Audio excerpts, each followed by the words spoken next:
Hello and welcome to The Best Book Ever, the podcast where we get to know interesting people by asking them about their favorite book. I'm your host, Julie Strauss. If you follow me on Instagram, you may have seen that I absolutely lost my mind over the book Darling Girl a couple of weeks ago. Darling Girl is a modern-day examination of the Peter Pan fairy tale, in which Wendy Darling's granddaughter Holly must take on Peter Pan in order to save her own daughter's life. I think it's such a clever take on the story, with really fresh characters and a very nuanced and mature look at the real heart of the Peter Pan story. Today I have a special treat for you. The author of that marvelous book, Liz Michalski, is here to talk to me about the original Peter Pan and why she wrote her take on it. Along the way, we discussed her love of the fantastic in everyday life, the joys and grief of sending adult children into the world, the often tragic life of J.R.R. Barrie and how it influenced his strange literary world, and why Peter Pan is the best book ever.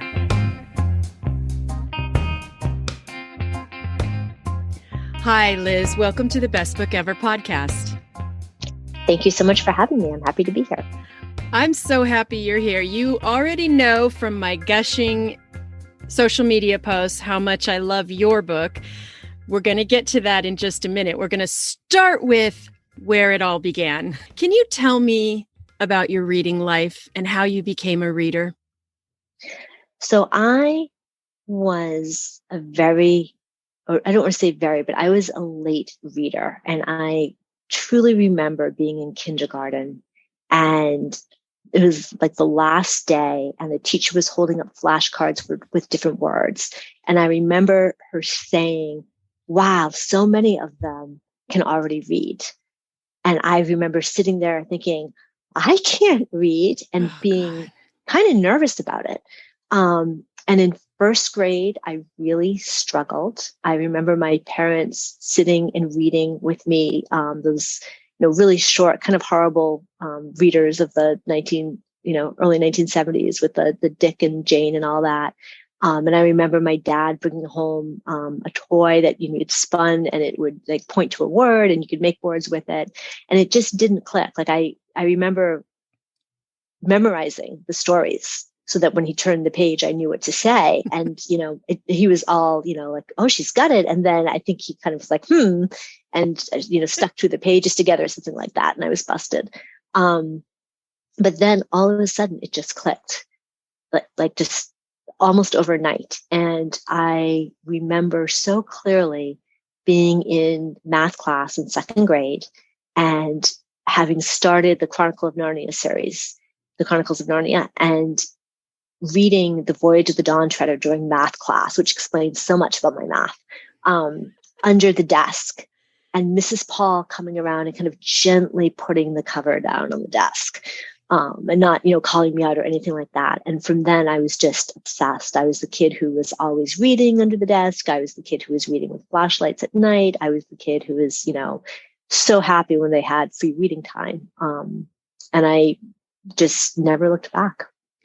Were you always drawn to these magical stories or these sort of fantastical stories? I think I remember reading other things around that time, like Little House on the Prairie, which was a series that I also really loved. But there was something about that experience of the Chronicles of Narnia being the first books that I really lost myself in, that it really was like opening a wardrobe door and finding this whole other world there. And I think the magic of that just stuck with me.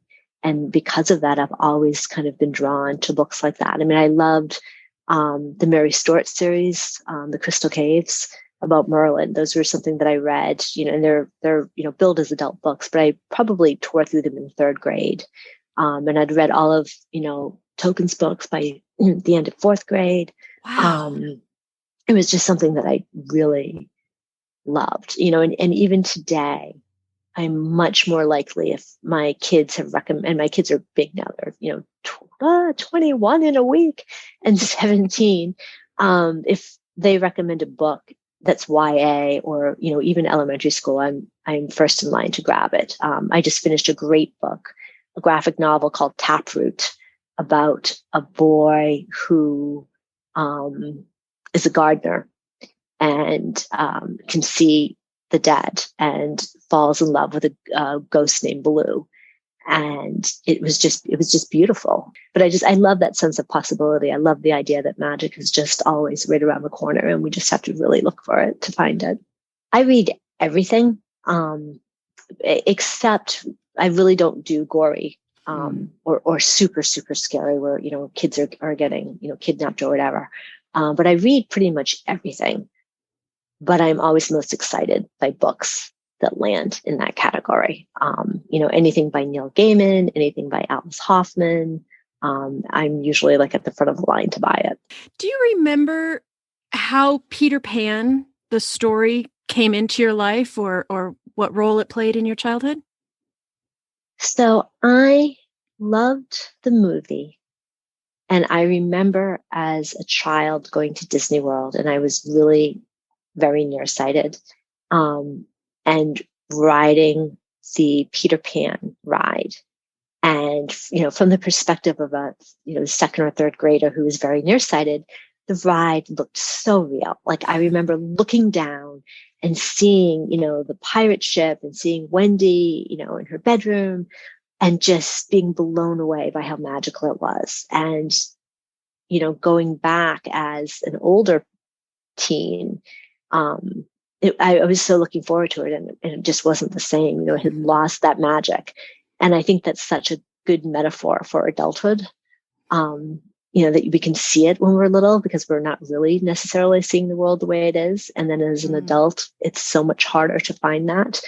But I had never read the book until I was an adult. And I think I read it in like my 20s and liked it, but it wasn't anything that made me go, oh my gosh, this is, the book of my life. And then I had this crazy dream one night out of the blue about a girl in Wendy Blue who's down the bottom of a stone turret, and there were no doors, but there were windows. And boys in Peter Pan Green were flying in and out saying things like, well, who will save us now? Now that she's going to die, who will sacrifice themselves for us? And I remember waking up, and the girl was hooked up to all these crazy like medical devices. And I remember waking up and thinking, that was creepy. And I dug out Peter Pan and reread it. And, it's so not what we think of. If you think of Peter Pan, you tend, or at least most people that I've spoken with tend to think of this very lighthearted, happy, magical experience. And it is that, but it's also really, somebody called it, it's really a tragedy. It's this very melancholy, poignant book, really about loss. And I just was blown away when I read it again. How did you share it with your own kids? So my kids read the book when I was writing my book because I think it was laying around. But we watched the original Disney film, and then I loved the 2003 Peter Pan, which is magical. It's the live action one. Is that the one with Jason Isaacs? Yes. Okay. Yes. Mm-hmm. It's phenomenal. It's, for me at least, it's just, I loved that movie. So I think we probably watched that 2 or 3 times. But it wasn't really, there are other classic fairy tales that we read a lot more when they were young. In leading up to how you chose to write your book, is there a character in Peter Pan that you particularly identify with?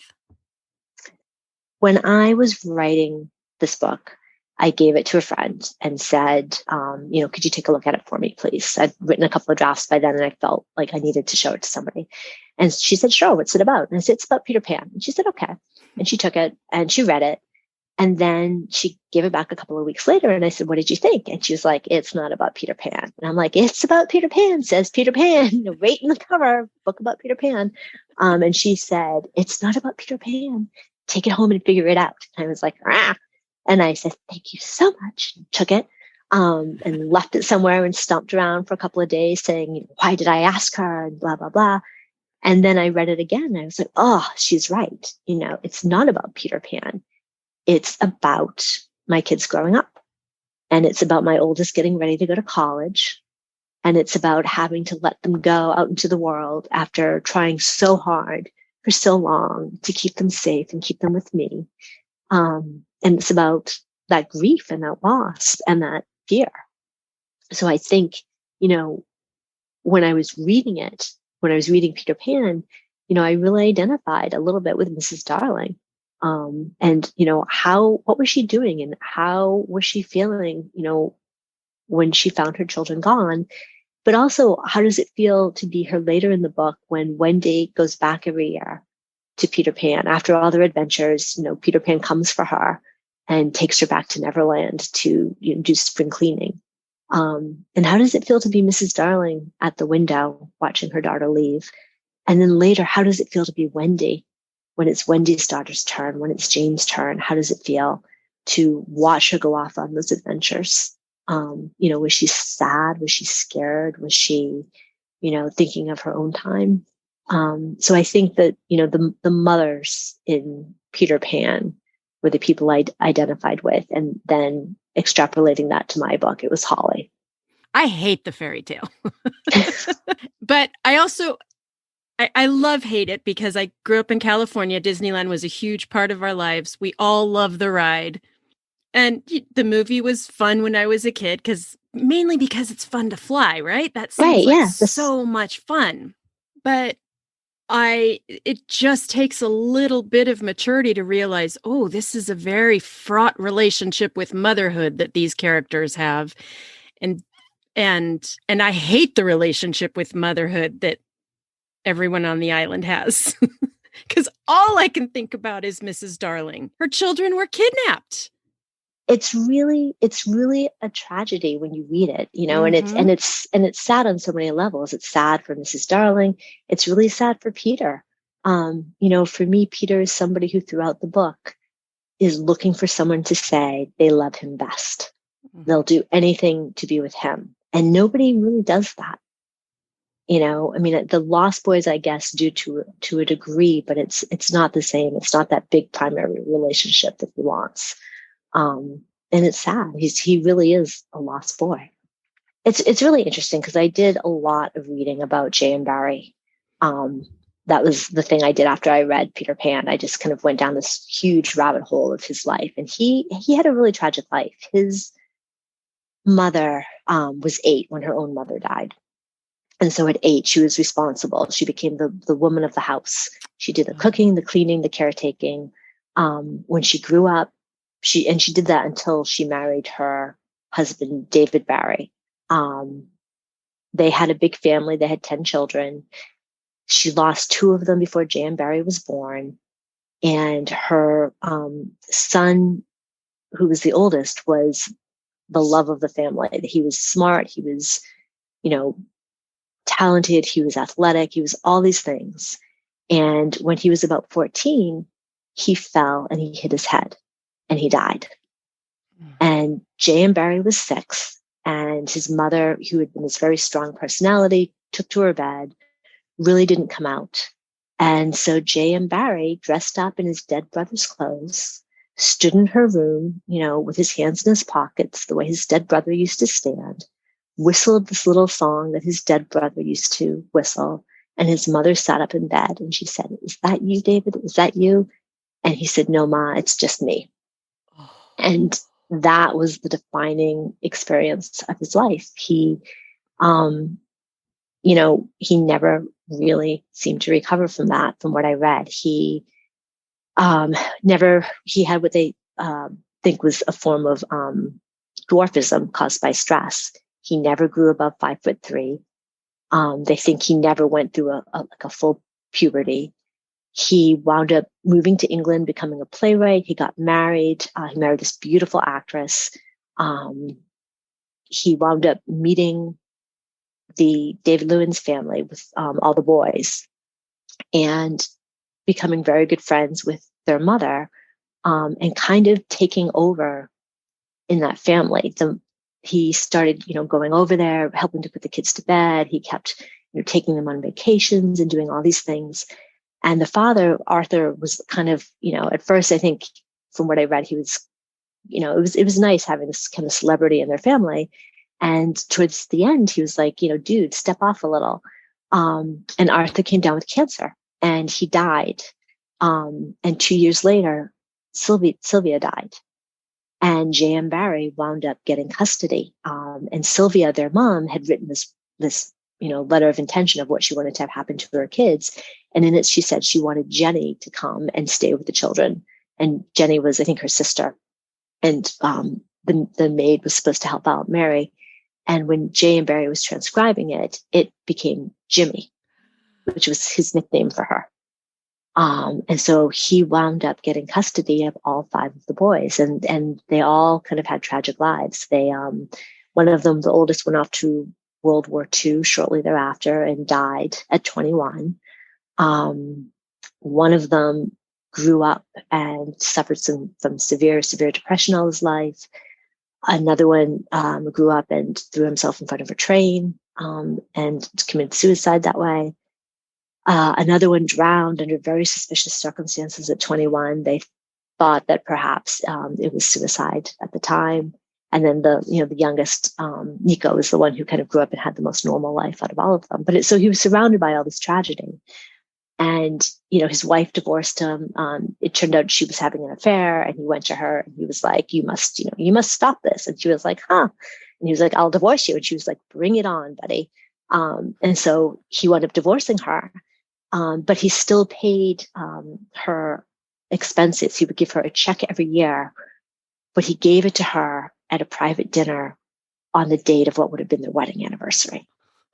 So there were like all these like mind games with the women in his family. And, it's just, he just was a really fascinating character. And even Peter Pan came from a book that he was writing called The Little White Bird, which is this very creepy and disturbing story about a man who becomes obsessed with a young boy and says in the story that he will do anything to get the boy to love him more than the boy loves his mother. And it's, got this very disturbing passage where he finally gets the little boy to spend the night with him. And he's like in, just spasms of delight while he's undressing him. It's really very creepily written when looking through today's lens. But in it, he tells this boy this whole fantasy to keep him with him of this other little boy who lives in the gardens and never has to grow up and stays with the fairies at times. So it's, I think the story, and that's where Peter Pan comes from. And so the story of Peter Pan to me has just all these different levels. It's the book, but it's also J.M. Barrie's life and what shaped him. Quite literally, because he Peter Panned those kids. And he was Peter Pan himself. He really never grew up. And one of the things I found that was fascinating was one of the working titles of Peter Pan originally was The Boy Who Hated Mothers. Oh, my God. Of course it was. There's just layers and layers, and the book itself is so short and it's so beautiful. Like Peter Pan really is, the language in it is beautiful. The descriptions, I still think about some of the little throwaway bits, like there's a line in there where he says, this something about the stars had once done something so terrible that they were being punished by no longer being allowed to sing, and nobody could remember what it was because it had happened such a long time ago. There's just stories and stories and stories within it. And it's just been distilled down to just this very essence of a story, which is this boy who is always looking for love and never finding it. And I think that you're right. I think it completely reshapes the way I read the story, because when you read it and you don't know, it feels sad. But when you read it and there's just this big gaping hole underneath the whole thing, and I felt like when he was writing, he was trying not to fall in. So he writes this magical story, this magical world, but that kind of dark pool of despair is still underneath it. Mm-hmm. And you can't see it. You don't necessarily know it's there, but you can feel it. How did you approach that when your kids were young? Do you struggle with that? Because I always did. I really wanted my kids to have, that delight of the ability to fly by thinking happy thoughts. Of course, you want your kids to experience that magic and wonder. And then you as an adult are sitting there thinking, this is weird. This is not how we think about, this is not a healthy parenting relationship. This is not a healthy adult male, young child relationship. How did you handle that as when you were a mom of young kids so that they could be smart about life, but also experience magic in life? I think I'm like the poster child for bad book parenting because, my kids in general, were listening to books. We did a lot of time in the car because their schools were in different places and I drove them. And so we listened to a lot of books that were probably really above their pay grade. Like one of my favorite books of all time is The Graveyard Book by Neil Gaiman. And they were listening to that. I think my son was like second grade. And I don't know if you've read it, but it starts off, it's very dark in the beginning. It starts off with, there's a killer in a house. And he's already killed this entire family, and he's looking for this last child, and then his mission will be complete. And if I knew something was dark going into it, I would say to them, this can be a little scary, and if you don't like it, we'll turn it off. But I've always kind of thought that they take what they need and what they are able to take in appropriately, and the things that are too dark or too scary tend to go not over their heads, but seem not to be absorbed the same way. Like with The Graveyard Book, it was such a favorite magical story that we listened to it every year, every summer. That was like our big, drive to the beach book. Until I realized somewhere along the way that this is not just this beautiful story of a little boy growing up in a graveyard with all these people who love him. It's really about growing up and leaving the people you love behind, which hit around the same time that my daughter was, talking about college, which left me in a puddle on the floor. So now we don't listen to that book anymore. Well, it's interesting to me that that's a book that you reference because it's another essentially lost boy book, isn't it? It really is, and it's, I think there's something about that genre that's just so poignant when it's well done. That just really speaks on some level to me now as a parent in a way that perhaps it did not when I was reading it for the first time myself, pre-child. Tell us how you came to the decision to write the book that your second novel, right? Mm-hmm. Yeah. Darling Girl. What prompted this story for you? Well, I think it was that dream that made me go down the whole path, and look at Peter Pan. And I was just so fascinated by not just the book, but by J.R.R's life and, what those characters really meant and what they represented. And I just thought it would be really interesting to see where they were now, if they had actually existed, in our world, because that's what's also kind of really charming about Peter Pan for me is it's one of those books where, the magic comes into our world and it grows up. And in a way, it stops being magical.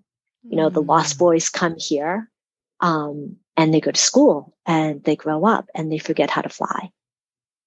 And it's how do you keep that magic? How do you keep that feeling that you grew up with, that every door is an escape to Narnia in a world where you now, have to get up and go to work and, pay the bills and, do unpleasant things like, vacuum the house and empty the dishwasher and things like that. How do you keep that sense of magic alive? And I was just really interested in how J.M. Barrie did it, how how he handled the Lost Boys and how he handled the fact that the Wendy descendants are the ones who still get to go. John and Michael don't go. It's the girls who go, but they go not to have adventures. They go to clean house. Mm-hmm. So for me, that was just really, really interesting. And I just kind of, couldn't help but play around with that a little bit. Will you tell our listeners the premise of your book, Darling Girl? It's about if Peter Pan really existed, and if he grew up in London, because the book says he can't get older. It doesn't say that he won't grow up. And that the Wendy Darling family also really existed, and how they handled Peter not being exactly what they were promised or exactly what they thought for all those years. How do people react to this? Because people are very protective of the fairy tales of their youth. Yes, they are. I would love to hear how people react to the way you portray Peter Pan in your book, because he's not such a great guy. So I think there's a couple of things. So first of all, I think that as a writer, I always write what I want to read. And you can't think about writing for other people because you'd be paralyzed. So when I wrote it, I never really thought that much about other people reading it. And because also publishing is a crapshoot, and you never know if everyone's going to get to read what you wrote anyhow. So you might as well write it for you, because otherwise, where's the fun in it? And it's supposed to be fun. It's supposed to be something that you enjoy doing to a degree. So there's that. So when I wrote it, when I was done, I just thought somewhere along the line, it kind of occurred to me like if this sells, it'll be really, it might be interesting to see what people think of it. But also, I feel like I'm on pretty firm ground, because if you have read the original Peter Pan is not that nice. I mean, he's just not that nice of a guy in the book. He does some really terrible things. And I think that my Peter is, a little bit of a logical extension of J.R.R. Barrie's book. And people seem to either love it or they seem to hate it.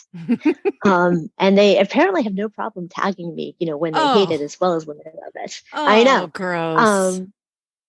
But it's just, I think that there are things that people hold dear in their hearts, and Peter Pan, to some degree, is one of those things. Mm-hmm. And I think that, on the one hand, I have to be respectful and say, you are completely entitled to your opinion of Peter Pan. I happen to disagree a little bit, and that's okay too. But I think that's true of a lot of fairy tales in general. I mean, fairy tales are really dark stories. If you look at the original versions, they're dark and they're bloody, and, things don't always end well. And I think as a culture, we tend to dumb down that message sometimes and get caught up in complaining about the wrong parts of the story. And I think that that's something that we've done, I think that's something that we've always done. But it seems to be more vocal now for some reason. I have to tell you, I was especially charmed and fascinated. I thought it was a brilliant choice that Holly Darling makes youthful skincare products. On page 1, I started laughing and I thought, of course, this is what the Darlings are going to do. There's going to be something that has to do with preservation of youth. Right. And I think for me, that was kind of the fun of writing it and playing with it and turning things on their head a little bit. Because, Peter Pan and his struggle never to grow up, never to get old, really.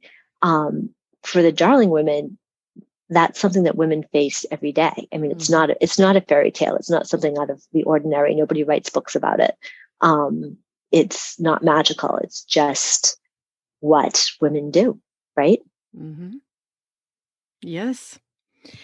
Well, I told you I was going to try not to gush, but I'm going to gush for 1 minute. I just thought you nailed motherhood and the struggle of motherhood and that urge to protect and also encourage flying. And that's the part that was so deeply ignored and dismissed in the original fairy tale. And this felt to me like a corrective book. Like, that's a great fairy tale, but here's what that might really mean to people living it. Right. Yeah. And I think it's, for me, again, I love the book Peter Pan. I think it's brilliant. I have some, I don't want to say issues because that's too strong of a word, but I have some, I guess, pushback for J.R.R. Barrie on how he portrays women, because the women in the book, to me, are more like placeholders. They're the idea of a mother, the idea of, and even, Wendy, she's a main character, but she doesn't get to really have the adventures. I mean, she's the one who goes there to make sure that people go to bed on time and, brush their teeth and take their medicine.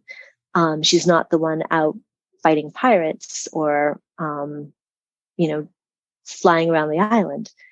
And that, to me, was kind of at the heart of my book, because when there are these people out having adventures, there's someone waiting at home for them, and when they come home, there's someone there to make sure that they're welcomed and they're warm and they're fed and they're enrolled in school. And with Holly Darling, I don't think that she's always the most likable character, but I think that with luck, she's somebody that you can understand why she makes the choices she does. You may not always agree with her, but you can see why she does. And the other thing I tried to show was that, she wasn't always a mother. She was somebody who lived a little bit on the wild side. There's actually a scene when she first meets her husband where she's just this laissez-faire, I'll get in a car with a stranger that I, have only known for 30 seconds, and I'll drive with them for a couple of hours to get to my house, and I'll sneak out the back door of my parents, and do all these crazy things that I would kill my son in the future for doing. Yes. So she has this life before she has children where she, is romantic and she is impulsive and she is somebody who is willing to take huge risks and chances. And then life happens and she deals with tragedy and she deals with loss, and that profoundly changes her. And it makes her into somebody who wants everything buttoned down all the time. And I think that that's true for a lot of, parents and adults is, you're not the person you were when you were 16, 17, 18, 25. You're somebody who has seen what can happen in the world. And you desperately don't want it to happen to your kids. And so much of your energy and the essence of your being goes into creating this world for them that is as good and safe and pure as you can possibly make it. And it's, it's an illusion, knock wood here. It's, you don't have that control, but you do a lot of things to make it seem as if you do. I once heard when my oldest, who is now 25, when he was an infant, I once heard that the central grief of motherhood is that if we do it right, by definition, we put ourselves out of work. They will leave us. They will be successful without us. That's exactly, I think, what your book hit is by definition, we lose them unless something has gone catastrophically wrong. Yep, it's true. That's why I think your book is corrective, because your book addresses that central grief. And which is weird that I keep using these words like grief and sadness, because it's also kind of wickedly funny, but you've still managed to address the problems in the original story and the thing that Barrie skated over, which is the grief of motherhood and the joy of motherhood. Right. And there is a joy to it, but it's, when your kids are little, people are always stopping you and saying, it goes by so fast, it goes by so fast. And you're so deep in the trenches that you hear the words, but you don't really get what that means. Or at least I didn't until the last couple of years, because then you're on fast forward the entire time. I mean, I feel like my kids, their high school, went so fast. It's like a blink. It's literally like I just dropped them off for their freshman day. And it's such, I mean, the only way I can think to describe it is that, when you have children, it's life changing. It's like, it literally, no matter how hard you try, it transforms your life, because everything about your life is different. I mean, you are the same person, but you're not. You've got this whole new, responsibility. You've got just a whole new structure for your time and for your days. And then when they leave, it's transforming, because everything that you've been doing for the past 18 or 20 years is gone. It's just gone. And we have kind of a rite of passage for that when our kids are born. We have baby showers, we have books, what to expect when you're expecting, and, all those things. And I keep saying to my friends is like, forget that. Like, we don't need that. If your baby has a place to sleep and has you're good. What we need are showers for these last couple of years. Yes. We need somebody to come and bring us food and bring us wine and bring us chocolate and say, it's going to be okay. It's going to be a really big change in your life, but you're going to get through it and it's going to be great on the other side. And we don't do that. It's just this whole, for me, it's like this, it's this really quiet morning, because you can't go around saying to your kid, I'm so sad. I mean, I do that occasionally and it really annoys them, but you can't, because that's not what you're supposed to do. It's planned obsolescence. Like you said, you have to open the door, you have to let them go. So there's a grief to it. There's a really deep, deep grief, at least for me, of having that little family unit kind of implode. And not and knowing it will never be the same. The night my daughter went to college for the first time, because she was a pandemic freshman, so she really didn't get to go freshman year. Yeah. But the night that she really left for college, she brought out like 10 of her favorite baby books. Oh God. And yes, she kills me, literally. And we read them, and I'm like crying just thinking about it. Oh my God. Because that's so much of what we do as a parent, right? I mean, for me, that's one of my crystal memories, is reading them books at night, every night.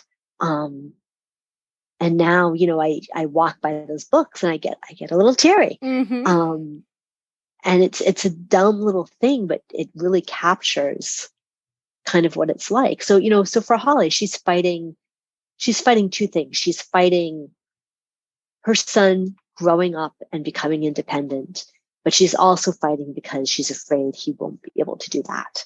And the same with her daughter. So she's kind of getting it on all fronts, but the grief that she feels, I think, is really universal. I think it's something that is just this dark vein that runs through parenthood, particularly motherhood, that we don't really talk that much about. Will you share with us what you're reading right now?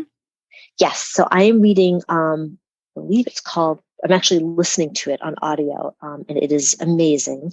Portrait of the Marriage Portrait by Maggie O'Farrell. And it is phenomenal. The narrator is amazing. And it's, I think, inspired by that poem, My Last Duchess. And it's about this young Italian countess who is concerned her husband is trying to murder her. Whoa. So it's really, really good. Is that how you normally consume books? Because you said that you a lot of times listened on audio with your kids. Is that your favorite way to consume a book? It's not my favorite. I love sitting down and reading, but I find that it's right now harder to make time for that. Mm-hmm. I just started reading in person. I feel like it's not, I know it's not in person, but like in actual book. Sarah Allen Addison's new book. I just started it last night and I stayed up way too late reading it. And the name of that one is Other Birds. What's that about? I'm just a couple of pages into it, but it opens with a young girl who has gone back to the apartment where her mother spent some of her happiest times. And there's a mysterious sudden death. I think I'm only like 25 pages in. And she has an invisible bird as a pet that talks to her. So it's just, I think it's just, her books are so magical. One of my favorite books by her is Garden Spells. And it's about a family with magical apple trees. And she's just a beautiful lyrical writer. Liz, I cannot tell you how much I have enjoyed talking to you. I absolutely love your book. I cannot wait to see what you do next. And I want to thank you for getting me to revisit Peter Pan and to rethink that story, which I have not thought deeply about in a long time. And it was really fun to learn more about it and think about its place in our culture. And I want to thank you for all of those things. Well, thank you so much for having me and for asking such smart, fun questions. I really appreciate it. Will you share with our listeners where they can find you online? Yes. So I am on Instagram as Liz Michalski Author. And I'm on Twitter as Michalski Liz, and Facebook under Liz Michalski Author as well. Super. Okay, well, let's go find you there. Thank you for your time today. It's been really fun talking to you. Thank you so much. Bookworms, I would love to hear what you think of Liz's take on the Peter Pan story, and if you've enjoyed any other dark retellings. Let me know about them over on Instagram at Best Book Ever Podcast. Links to everything we discussed are in the show notes or at my website, bestbookeverpodcast.com. If you have a book you want to tell me about, click on the Be a Guest button on my website or Instagram bio so we can chat. If you enjoyed today's episode, please share it with your favorite fairy tale loving friend and rate it on your favorite podcast app. Don't forget to hit the follow or subscribe button so you don't miss any episodes. Thank you for joining me today, and I will see you at the library.